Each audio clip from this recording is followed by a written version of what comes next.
Kill her, or lose everything. The words fell across the marble conference table, and for 3 seconds, nobody dared to breathe. Adrian Blackwood sat at the head of the room, his expression unreadable as several powerful men waited for his answer.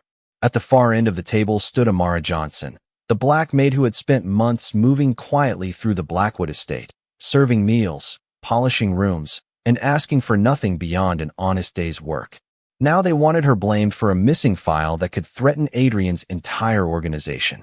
Victor Cross placed a folder on the table. "The evidence points to her," he said. "If you protect her, the people behind this will walk away, and you will lose everything you built." Amara lowered her eyes for only a moment. She had expected suspicion.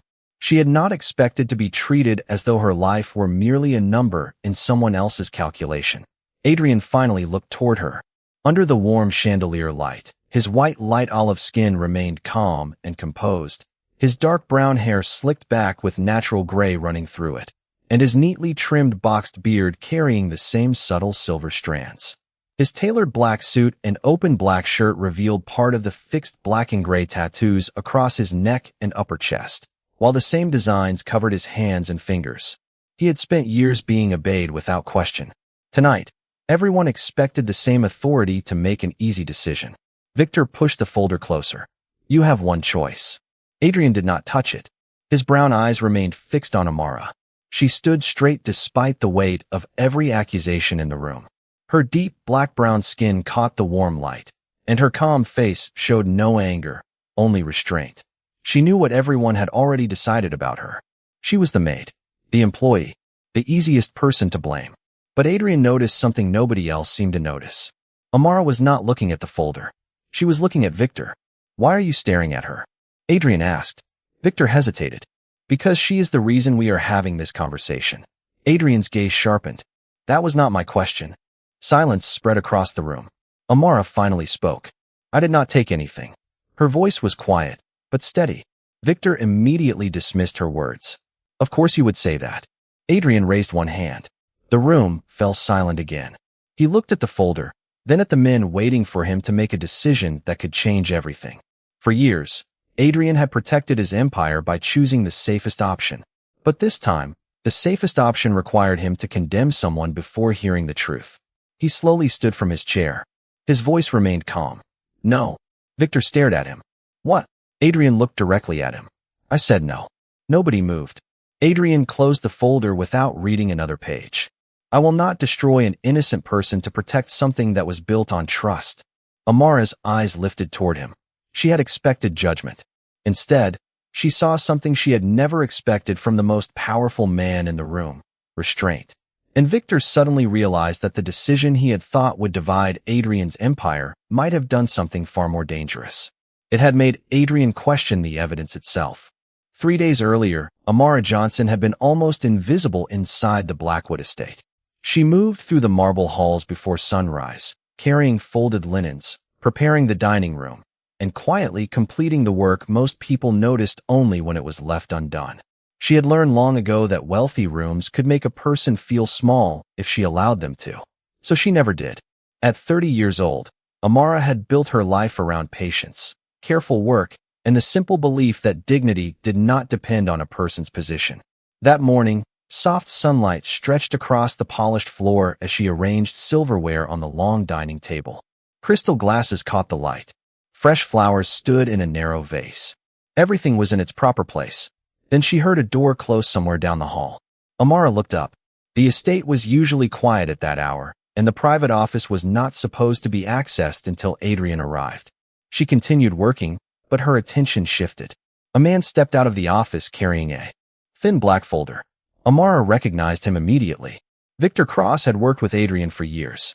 He was one of the few people allowed to move freely through the estate without being questioned. Victor noticed her standing near the dining room and stopped. For a brief second, neither of them spoke. Then he smiled. "Early morning." Amara nodded politely. "Good morning, Mr. Cross." He walked away. She watched him disappear around the corner. Something about the folder stayed in her mind. It was not the folder itself. It was the way Victor had held it against his side, as though he did not want anyone to see the label. Amara returned to the table, but the detail would not leave her. Later that morning, Adrian arrived at the estate. He entered through the main hall with the same controlled presence that made conversation stop when he appeared. His dark brown hair was slicked back, natural gray visible among the darker strands. His short boxed beard carried the same subtle silver. His black suit was perfectly tailored, and the upper buttons of his black shirt were open, revealing part of the fixed black and gray tattoos across his neck and upper chest. He noticed Amara arranging the final place setting. "Everything ready?" he asked. "Yes, sir." She hesitated. Adrian noticed.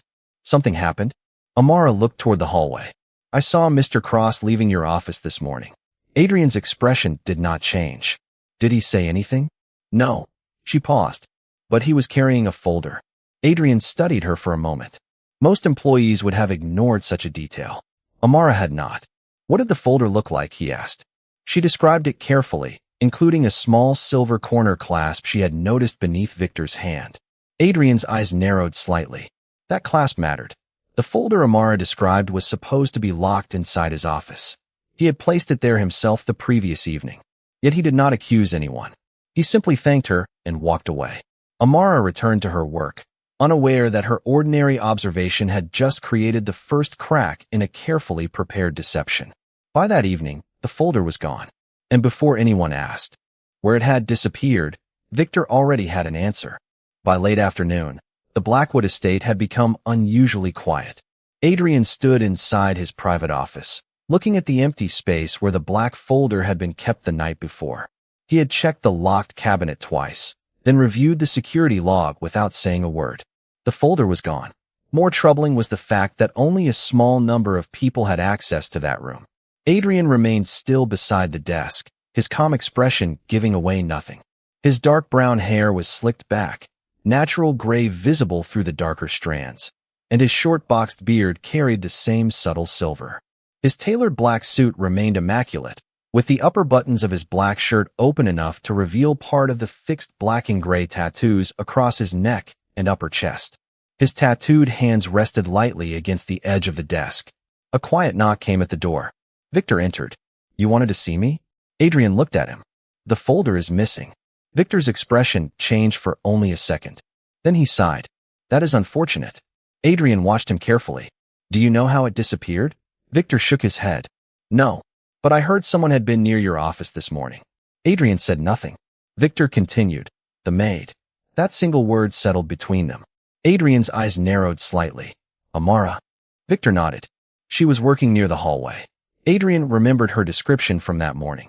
The silver corner clasp, the black cover, the exact location where Victor had been seen. None of it proved anything. Victor placed a printed security report on the desk. "There is more." Adrian picked it up. The report showed that Amara had entered the hallway near his office during the same period when the folder had disappeared. It looked convincing, almost too convincing. Adrian read the page twice. "Who prepared this report?" he asked. Victor answered immediately. "Security." Adrian looked up.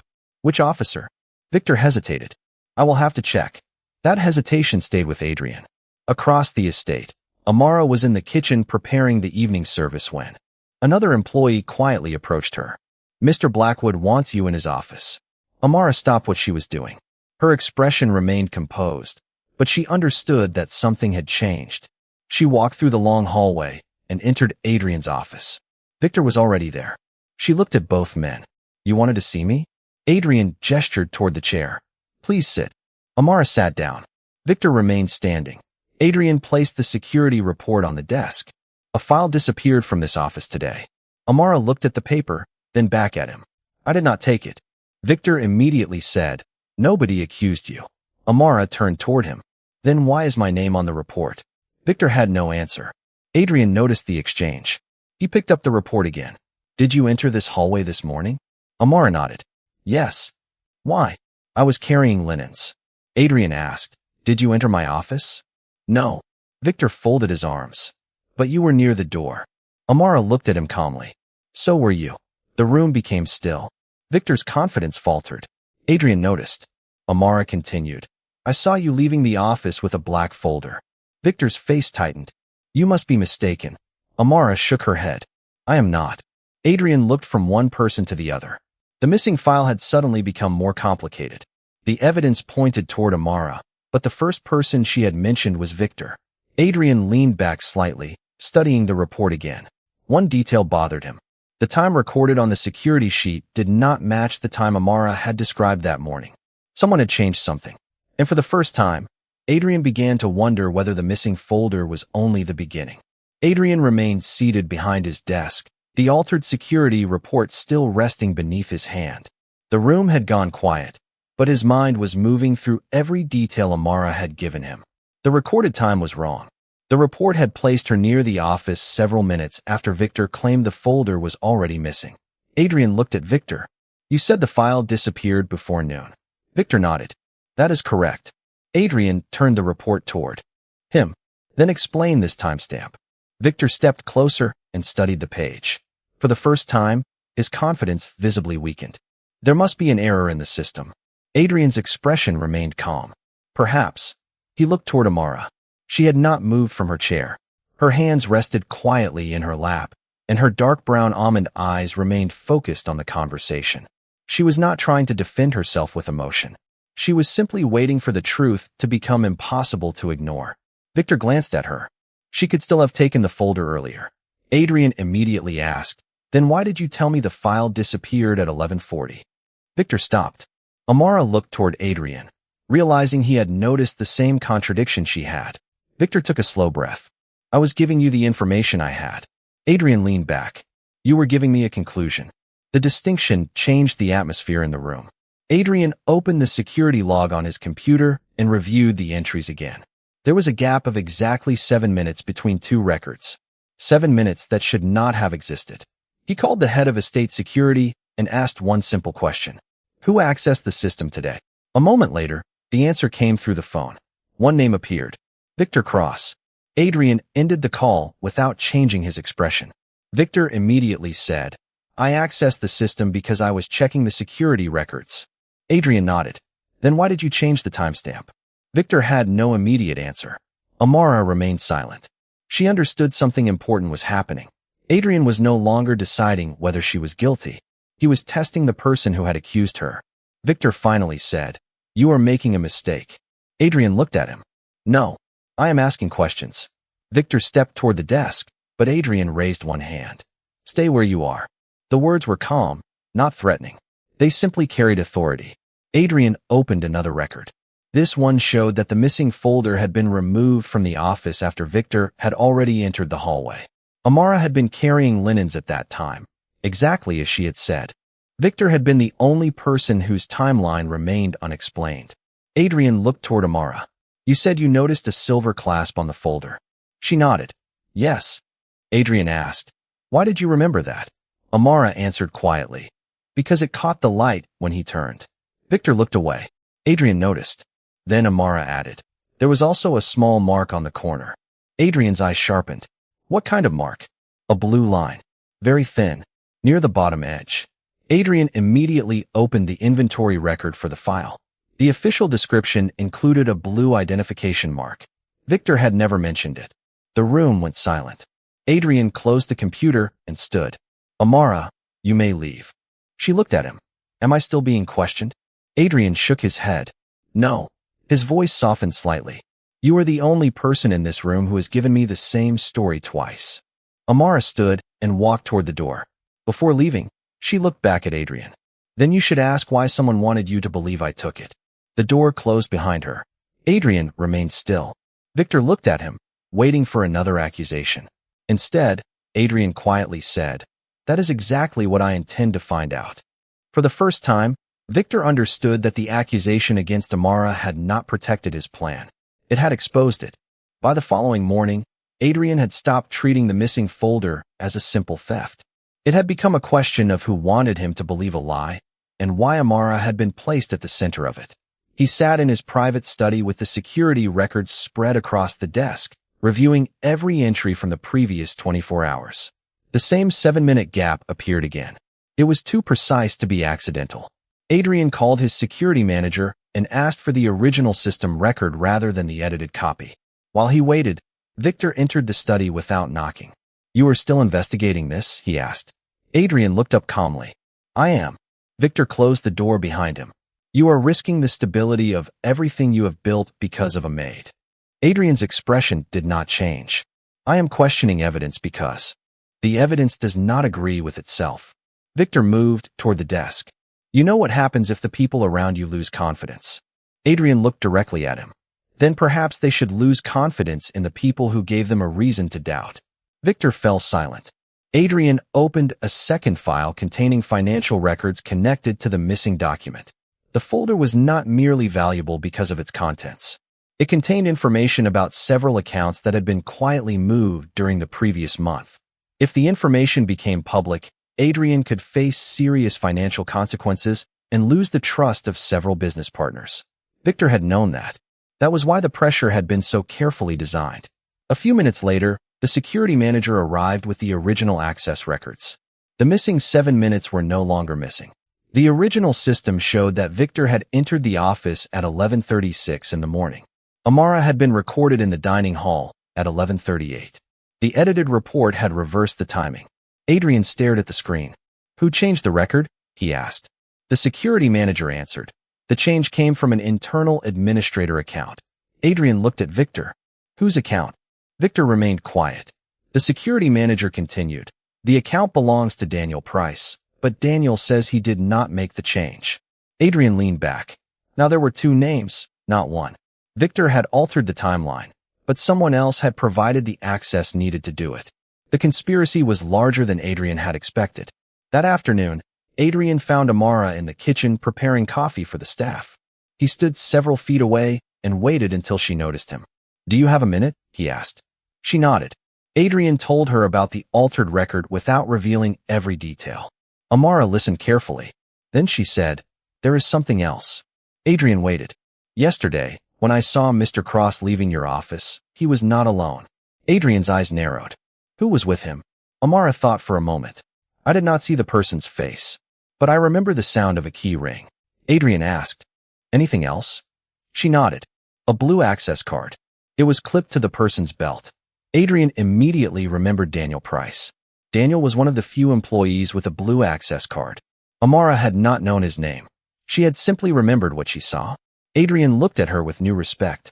Why did you not tell me this yesterday? Amara gave a small, thoughtful pause. Because yesterday, nobody asked me what I actually saw. They asked me what I had done. Adrian had no answer. Her words stayed with him. He had spent years surrounded by people who spoke because they wanted something from him. Amara spoke because she wanted the truth to be understood. Adrian nodded slowly. From now on, I will ask the right question. Amara returned to her work. Adrian walked away, carrying a realization that had nothing to do with the missing folder. He had believed he was investigating a betrayal. He was beginning to understand that he was also discovering how easily power could make a person stop listening. By the following evening, Adrian had enough information to understand that the missing folder was only one piece of a much larger plan. Daniel Price had denied changing the security record. Victor had refused to explain why he accessed the system, and Amara had unknowingly provided the detail that connected them.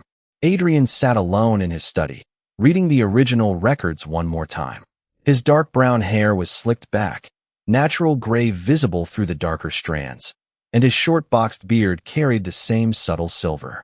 His tailored black suit remained perfectly fitted, with the upper buttons of his black shirt open and part of the fixed black and gray tattoos visible across his neck and upper chest. His tattooed hands rested on the desk as he studied the timeline. Victor had entered the office at 11:36. Amara had been in the dining hall at 11:38.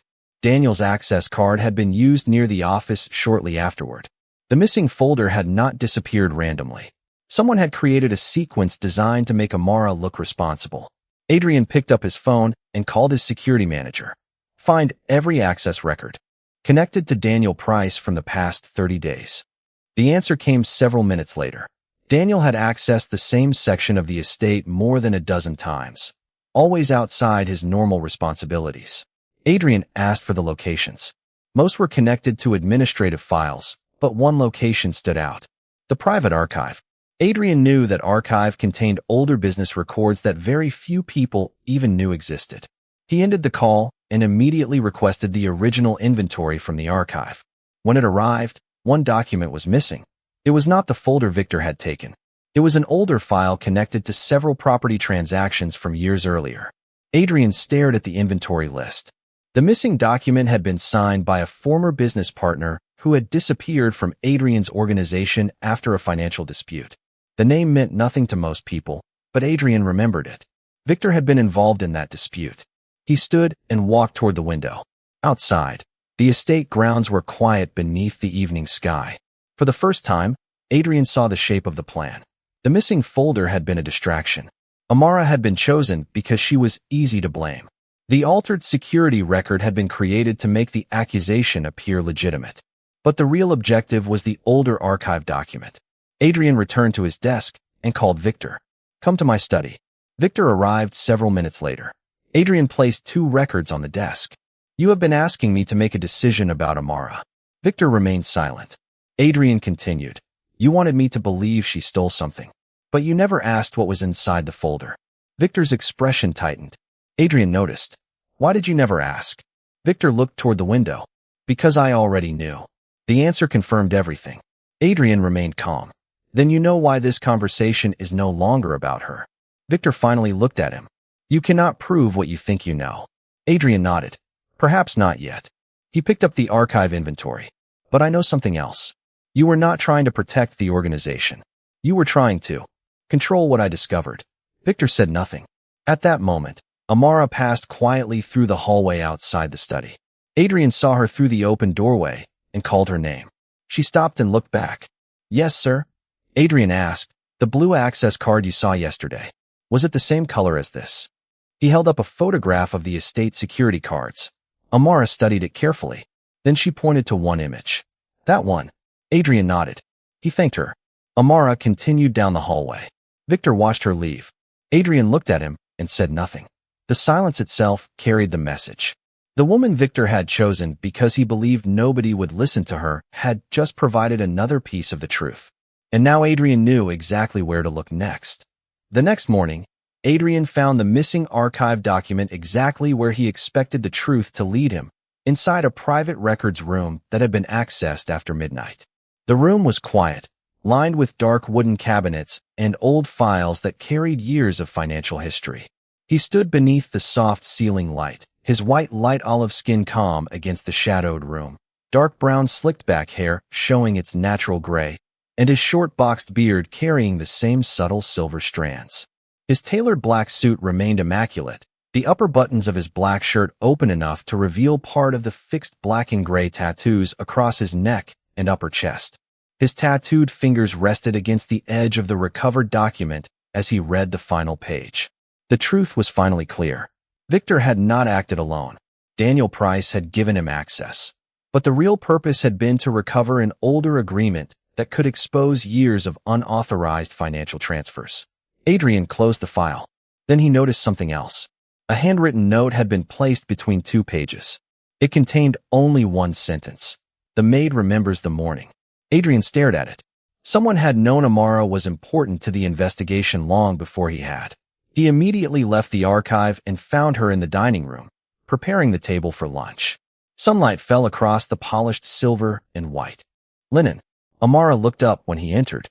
"Good morning." Adrian nodded. "I need to ask you something." She set down the glass in her hand. "Of course." He showed her the note. Her expression changed slightly. "I have never seen that before." Adrian believed her. He asked, "Has anyone questioned you about what you saw?" Amara thought carefully. "Mr. Price asked me yesterday whether I remembered seeing anyone near your office." Adrian's eyes sharpened. "What did you tell him?" "I told him I remembered what I already told you." She paused. "Then he asked whether I trusted you." Adrian was silent. Amara continued. "I told him trust was not the issue. The truth was."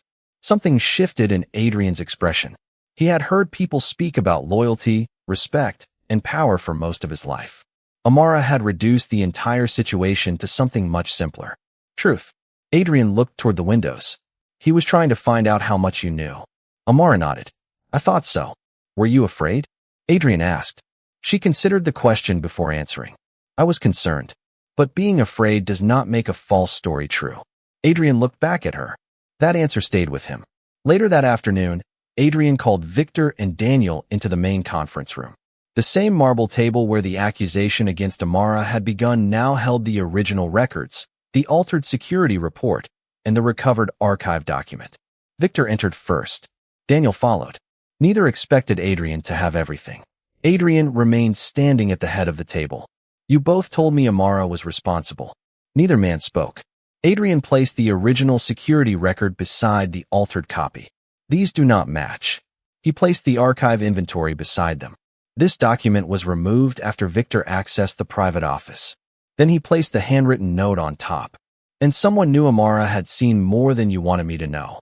Victor finally said, You are making assumptions. Adrian looked at him. No, I am comparing facts. Daniel lowered his eyes. Adrian noticed immediately. Daniel. The young administrator looked up. Tell me who asked you to alter the record. Daniel hesitated. Victor turned toward him, but Adrian spoke first. Answer the question. Daniel finally admitted that Victor had told him the change was necessary to protect the organization. The room went silent. Adrian did not shout. He did not need to. The truth had finally entered the room on its own. Victor's plan had depended on one assumption, that Adrian would trust a perfect report more than the quiet woman who had noticed an imperfect detail. He had been wrong. Adrian looked toward the empty chair where Amara had once sat under accusation. For the first time, he understood what the entire scheme had really revealed. The most underestimated person in the room had been the one who remembered everything. The conference room remained silent after Daniel's admission. Victor stood at the far end of the marble table, no longer able to hide behind the confidence he had carried for days. Adrian remained calm, his posture straight and controlled, while the original records lay open before him. The truth was no longer hidden inside missing files or altered timestamps. It was sitting in plain sight. Daniel had admitted changing the security record because Victor told him it was necessary to protect the organization. Victor had arranged the false timeline, and Amara had been placed at the center of the accusation because she was considered the least likely person anyone would believe. Adrian looked at Victor. You used my trust in you against someone who had done nothing wrong. Victor lowered his eyes. I believed I was protecting what you built. Adrian shook his head. You were protecting yourself. Victor tried to respond, but Adrian raised one hand. No more explanations. His voice remained quiet. The records speak for themselves. Outside the room, Amara stood near the hallway, unaware that Adrian had asked security to keep the door open so she could hear the truth for herself. She had spent the previous days carrying the weight of an accusation she never deserved. Now, for the first time, she heard someone say clearly that the accusation had been false. Daniel looked toward the doorway. She should know. Adrian nodded. Yes. Amara entered slowly. She wore the same elegant Black Maid uniform she had worn throughout the week, her deep black-brown skin illuminated by the warm light of the room. Her oval face remained composed, her dark brown almond eyes steady, and her natural makeup understated and refined. She looked at Adrian first, then at Victor. Adrian said, Daniel has confirmed what happened. Amara did not celebrate. She simply nodded. Victor looked toward her. You understand why this happened? Amara answered quietly. I understand why you thought nobody would listen to me. The room became still. Victor looked away. Adrian watched Amara carefully. She had every reason to be angry, yet she stood there without raising her voice. That restraint said more than anger ever could. Adrian turned toward Victor. You gave me a choice. Victor remained silent. Adrian continued. You expected me to protect my position by sacrificing someone who had no connection to your scheme. Victor finally looked at him. If you remove me, you will lose people who have supported you for years. Adrian nodded. Perhaps. He paused. But I will not keep people beside me by accepting lies. Victor understood what that meant. His influence was over. No confrontation was necessary. No dramatic display of power followed. Adrian simply instructed his security manager to secure the records and begin the formal review of everyone involved. Daniel would cooperate with the investigation, and Victor would no longer have access to the estate's private systems. The consequences were quiet, but they were final. When the room finally emptied, Adrian remained with Amara. For a moment, neither spoke. Then Adrian said, I owe you an apology. Amara looked at him. For what? For making you prove something you should never have been asked to prove. She considered his words. You listened eventually. Adrian gave a small nod. Not soon enough. Amara looked toward the closed folder on the table. What happens now? Adrian answered. The truth gets documented, and the people responsible answer for what they did. She nodded. Then she returned toward the hallway. Adrian watched her leave, but this time his expression was different. He was no longer watching an employee disappear into the background. He was watching a person whose judgment had helped him see what his own power had prevented him from noticing. And somewhere in that quiet moment, Adrian understood that the greatest risk he had taken was not protecting Amara. It was choosing to listen to her before everyone else had decided she did not matter. The Blackwood estate felt different the morning after the truth came out. The marble halls were still polished. The tall windows still filled the rooms with pale morning light, and the quiet rhythm of the household continued as if nothing had changed. But Adrian Blackwood knew better. He had learned that a place could remain exactly the same while the people inside it changed completely. He stood in his private study, looking at the recovered archive document resting safely inside a locked cabinet. The missing folder had been returned. The altered security records had been preserved. Victor Cross was no longer part of Adrian's inner circle, and Daniel Price had agreed to cooperate fully with the investigation. The crisis was over, but Adrian's thoughts remained with Amara. He found her later that morning in the dining room, arranging fresh flowers beside the breakfast table. She moved with the same quiet precision she had shown before any of this began. Her deep black-brown skin caught the soft sunlight, and her natural makeup remained understated, with warm eyeshadow, subtle eyeliner, carefully shaped brows, and glossy nude lips. She looked up when Adrian entered. Good morning. Adrian nodded. Good morning. For a moment, neither said anything. Then Adrian walked toward the table. I wanted to thank you. Amara smiled faintly. For remembering what I saw. For trusting your own memory when everyone else wanted you to doubt it. She placed another flower into the vase. I did not think I was doing anything important. Adrian looked at her. That is exactly why it mattered. Amara studied him for a moment. You listened when it counted. Adrian gave a quiet nod. I should have listened sooner. The admission surprised her. Adrian was not a man accustomed to acknowledging mistakes, especially in front of someone who held no formal power over him. Yet he said it without hesitation. I thought being responsible for everyone meant always knowing the answer, he continued. I was wrong. Amara looked toward the windows. Sometimes responsibility means knowing when someone else has seen something you did not. Adrian allowed a small smile. You make that sound simple. It is simple. It is not always easy. Her words stayed with him. Over the following weeks, the changes inside the estate became visible. Adrian began reviewing procedures that had once depended entirely on trust and reputation. Employees who had been afraid to speak began sharing concerns without being dismissed. Meetings became less about Adrian giving orders and more about Adrian asking questions. He still carried the same commanding presence. His dark brown slicked back hair showed the same natural gray. His short boxed beard remained neatly trimmed with silver strands, and his tailored black suit and fixed black and gray tattoos remained unmistakably his. But the meaning behind that power had changed. He no longer believed authority required distance. One evening, Adrian found Amara in the garden behind the estate. The sunset painted the stone pathway with warm gold. She stood near the flowers, listening to the evening wind moving through the trees. Adrian stopped several feet away. You were right, he said. Amara turned. About what? The truth was always more important than the position of the person telling it. She smiled softly. I was not trying to be right. Adrian nodded. I know. For a few quiet seconds, they simply stood there. Nothing needed to be explained. Adrian had not saved Amara by giving her his protection. He had given her something more important, the opportunity to be heard. And Amara had shown him that dignity did not come from wealth, status, or power. It came from the way a person carried themselves when nobody else was willing to stand beside them. That evening, Adrian looked across the garden and understood the lesson he would never forget. Power could protect a reputation, but only integrity could make that power worth having.